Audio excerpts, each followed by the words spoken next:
J'ai les mains vides, Seigneur, je suis... Semina verbi, la semence du Verbe dans le cœur des hommes et des femmes d'aujourd'hui.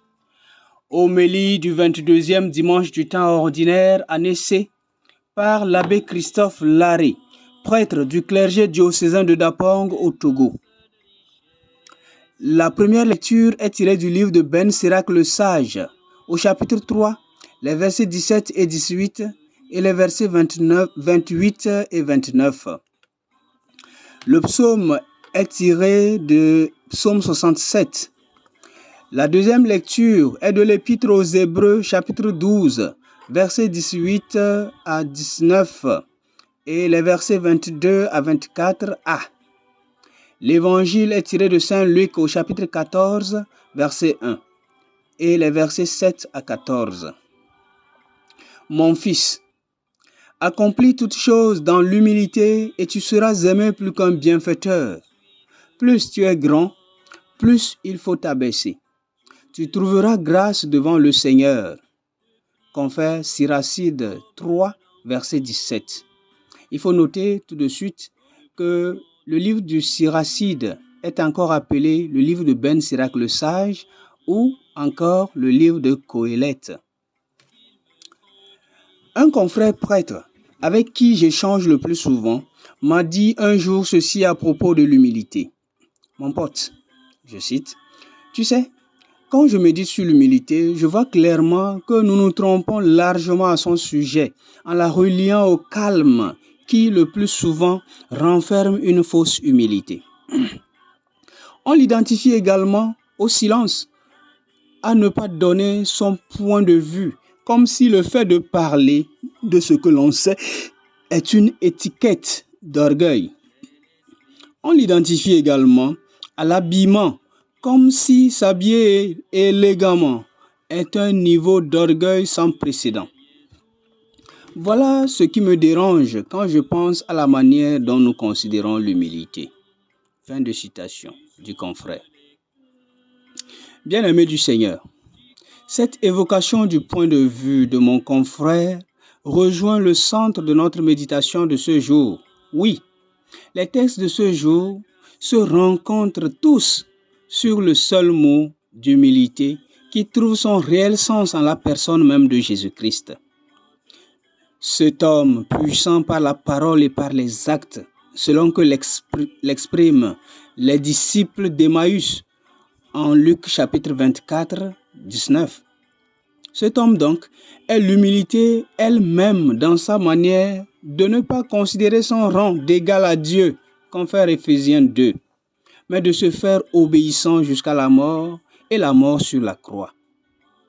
Dans l'Évangile, avant de donner le résumé de son enseignement, Jésus, de son enseignement qui s'abaisse sera élevé, Jésus donne l'exemple de quelqu'un qui pourrait s'imaginer qu'une place lui revient de droit et l'occuper sans attendre que l'on lui accorde de s'y installer. Là, l'homme en question prend le risque de s'élever, de se donner de la valeur en prenant place là où il ne devrait pas. Ainsi, la loi des convenances le fait tomber plus bas en lui rappelant qu'il y a un autre plus grand que lui.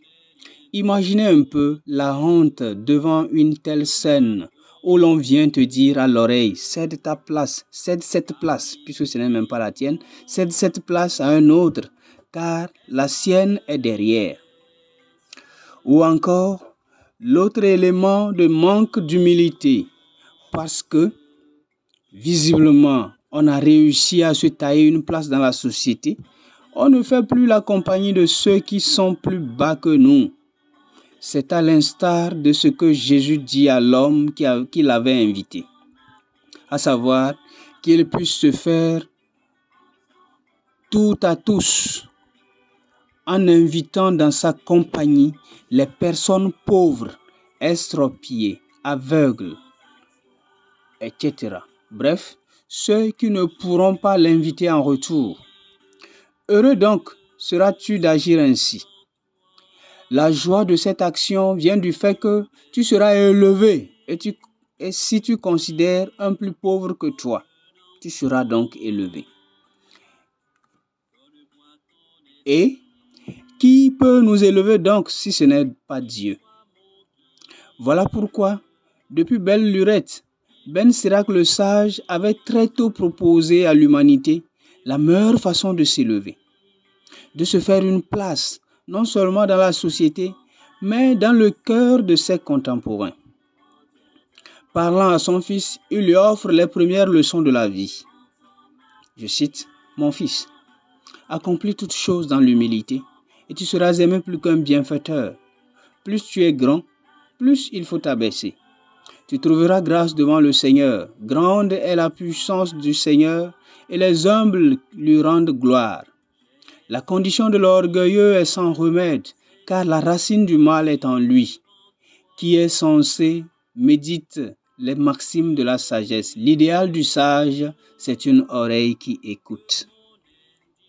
En ceci, il est clair que l'humble se fait aimer plus que tout le monde parce qu'il n'a pas souci de sa grandeur ou de la place qu'il occupe, malgré ses nombreuses réalisations, mais plutôt, il a souci des autres, surtout les plus faibles, les gens sans défense ni physique, ni matérielle. Par contre, l'orgueilleux fait le mal, comme le souligne si bien le sage Ben Sirac, car la racine du mal est en lui. Bien-aimé, il n'y a donc pas de doute sur l'identité de celui qui fait le mal. Effectivement, pour arriver à faire le mal à son frère ou à sa sœur, il faut être une personne remplie de soi, assez orgueilleuse pour ne pas voir que l'autre est mon semblable. Justement, quand nous regardons tous les maux de la société ou bien tous les maux que les hommes font aux autres, on constate qu'ils ne se considèrent pas égaux. Celui qui choisit le mal se dit qu'il est mieux que l'autre et par conséquent, il peut lui faire tout ce qu'il lui plaît de faire, tout ce qui lui passe par la tête. C'est la réflexion de l'orgueilleux. Aujourd'hui encore, dans nos positions sociales où nous bafouons les plus faibles, nous exprimons des cœurs remplis d'orgueil. On a une petite position, on pense qu'on n'est plus comme les autres. Des cœurs qui ne savent pas estimer les autres au point de se faire des serviteurs. Jésus nous montre l'exemple parfait d'humilité. Dans l'évangile d'aujourd'hui, quand il parle de la place à occuper, quand on est en groupe et aussi de la considération que l'on doit avoir à l'endroit des autres hommes, fussent-ils petits, pauvres ou diminués physiquement. Annoncer la miséricorde de Dieu, comme l'a fait Jésus, c'est rejoindre celui qui a le plus besoin. C'est pourquoi il demande à son hôte de ne pas inviter les deux riches voisins qui pourraient lui rendre l'appareil, mais des pauvres, des estropiés, des boiteux, des aveugles, etc. Jésus enseigne avec l'exemple de sa propre vie et en ceci, il rassemble tout autour de la table eucharistique. Il rassemble autour de la table eucharistique les pécheurs que nous sommes, les hommes de toutes catégories, confondus sans distinction aucune. À son banquet eucharistique donc, il n'invite pas que les riches, mais surtout les pauvres, pauvres matériellement et pauvres de cœur, et les pécheurs. Voilà la belle image d'une assemblée liturgique. Dans notre compréhension de la vertu de l'humilité qui nous est donnée en ce jour, prenons le risque de nous regarder nous-mêmes et non pas d'indexer l'autre comme le plus orgueilleux. Sinon, cette tendance elle-même est la marque de l'orgueil qui nous habite. Quand nous ne nous indexons pas et que nous regardons l'autre en pensant à l'évangile d'aujourd'hui, voilà la preuve que nous sommes orgueilleux. Donc, il ne faut pas être besacier. Les différents aspects sur lesquels l'on doit accentuer le travail sur soi sont la bonté du cœur, la grâce de la sociabilité, la grâce d'être un frère ou une sœur de l'autre différent de moi par ses moyens limités ou par son défaut physique, en l'associant à tout ce que je fais, surtout à des invitations. Savoir associer les plus petits, savoir associer les moins nantis que nous. La grâce du partage sans espérer recevoir en retour. La grâce de se dépouiller des fausses humilités qui consistent en un faux calme, en un faux silence avec lesquels on nuit aux autres sournoisement. Puis enfin, la grâce de l'écoute, car l'idéal du sage, c'est une oreille qui écoute. Vraiment, il serait de bon ton de considérer que le calme d'une personne n'est pas synonyme qu'il est humble. On peut être calme, être bouillonnant en soi-même d'orgueil de la manière dont on agit. On peut être silencieux et être bouillonnant d'orgueil dans la manière de recevoir les décisions, dans la manière d'être, dans la manière de se prévaloir.